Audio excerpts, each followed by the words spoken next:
ভাই পৃথিবীর বিভিন্ন দেশ ঘুরে আমি একটা জিনিস দেখেছি, বাঙালি কিন্তু জাতি হিসেবে খুব ভালো, কিন্তু সমস্যা দুইটা। সফল মানুষ দেখলে হিংসা করে, আর ব্যর্থ মানুষ দেখলে হাসাহাসি করে।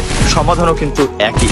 সফল মানুষকে যদি একটু ফলো করা যায় আর ব্যর্থ মানুষের সামনে হাতটা বাড়িয়ে দেওয়া যায়, তাহলেই কিন্তু জাতি হিসেবে পুরো পৃথিবীতে আমরাই মাথা তুলে দাঁড়াবো। কথায় আছে বাঙালির বুদ্ধির দিক থেকে কিন্তু আমরা বেশ ভালো, কিন্তু এই বুদ্ধিটা সঠিক জায়গায় প্রয়োগ করতে যেই ভুল করে ফেলি। ঠিক ওই গল্পের মতো, মনে আছে গল্পটা? জাপানে একবার একটা ট্রেনে আগুন ধরে যায়, তখন সবাই এসে দৌড়দৌড়ি করতে থাকে, কিন্তু কেউ কোনো সমাধান পায় না। ইঞ্জিনিয়ার টেকনিশিয়ান আনার পরও সেই ট্রেনটা আর চলে না। তখন সবাই যখন ব্যর্থ, তখন একজন বাঙালি বলে, আমি এটা সমাধান করে দিতে পারবো, খরচ হবে $2000।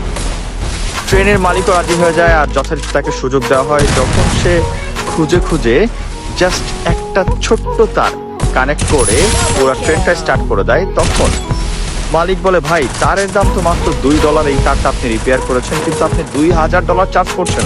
তখন বাঙালি বলে, ভাইয়া $2000 আমি এই কারণে চার্জ করছি না, আমি তারের $2 চার্জ করছি, কিন্তু $1998 চার্জ করছি যে কোন তারটা কানেক্ট করতে হবে।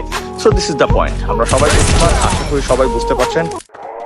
এত হাইকোর্ট সুপ্রিম কোর্ট ছেড়ে চায়ের দোকানের বিজ্ঞানীদের টার্গেটে পড়েছি।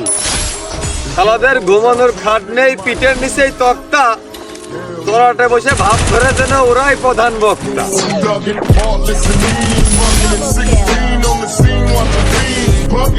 Kicking